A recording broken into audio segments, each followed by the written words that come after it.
ঘর বাড়ি নাইকা যতটুকু কাজ করা যায়, হয়তো পুরো ঘর ভাঙ্গা না লাগলে যদি আপনার ধরেন এই আইতনা টাইতনা বাজে, বারিন্দা বুরিন্দা যদি একটু বাজে ওইটুকু ভাঙবে, এইভাবে আমরা বলে দেবো। এই জন্যই আমরা আমাদের দলের পক্ষ থেকে দেখতে আসছি। যেহেতু জানাইছে অনেকে, এর আগেও আমি কথা বলছি, যারা এই কাজ করে আরে অবদা তো বান দেয়, মনে করেন বর্ষার সময় পানি যাতে আসে সিরিয়া বিরিয়া না যায়, বন্যা টন্যা, এই জন্য এটাও প্রয়োজন। আবার যারা দীর্ঘদিন ধরে পয়সাপাতি জমাইয়া বাড়িঘর করছে বিভিন্ন জায়গাতে এসে জমি নেই, জিরেত নেই, এরা ওইসা ওইভাবে তারাও থাকতে পারে, ওইভাবে আমরা ব্যবস্থা করবো ইনশাল্লাহ। ধরেন অবদা বা বেড়িবাঁধটাও খুবই প্রয়োজন। যদিও একসময় নদীর যখন ভরা যৌবন ছিল, নদীতে যখন উত্তাল ঢেউ ছিল, তখন হয়তো এই অবদা বেড়িবাঁধ ভাঙার একটা শঙ্কা ছিল, কিন্তু এখন যেহেতু নদী মরিয়ে গেছে, আদামরা অবস্থা, এখন তো ওইভাবে জোয়ার বা ওইভাবে ঢেউ নাই, আপাতত ভাঙার সম্ভাবনা নাই।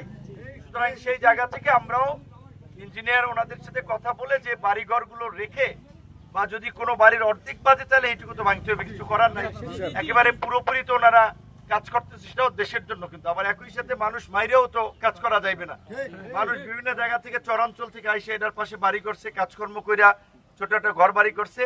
যেইভাবে মানুষেরও পাশে থাকা যায় সেইভাবে আমরা আলাপ আলোচনা করে আমরা সিদ্ধান্ত নেব। আপনারা আমাদের জন্য দোয়া করবেন। গণ অধিকার পরিষদের পক্ষ থেকে, ট্রাক মার্কার পক্ষ থেকে আপনাদের দোয়া এবং সমর্থন চাই। এইটুকু বলতে পারি, আমরা এখন ওইভাবে নির্বাচিত কোনো জনপ্রতিনিধি না। এই কাজগুলো থাকবে উপজেলা চেয়ারম্যান, ইউনিয়ন পরিষদের চেয়ারম্যান, এমপিদের। তো এখন আমরা তো আর এমপি, উপজেলা চেয়ারম্যান টেয়ারম্যান এগুলো না। তারপরেও যেহেতু ভবিষ্যতে আমরাও নির্বাচন করব, বা নির্বাচন করার আগেও এলাকার মানুষের, এলাকার সন্তান হিসেবে তাদের বিপদে আপদে, সুখ দুঃখে তাদের উন্নয়নমূলক কার্যক্রম আমাদের জায়গা থেকে চেষ্টা ছিল, ভবিষ্যতেও থাকবে ইনশাআল্লাহ। আপনারা আমাদের জন্য দোয়া করবেন।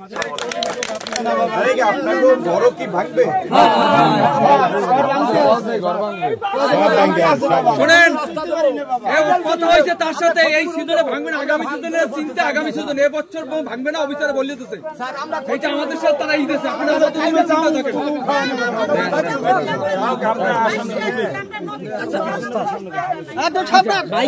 শোনেন, দেখার জন্য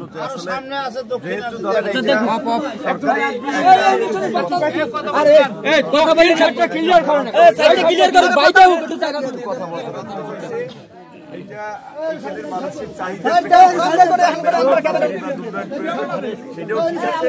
আবার যারা অবদান দুই পাশে সেইগুলো ঘর বাড়ি রাইতে যেভাবে কাজ করা যায় আমরা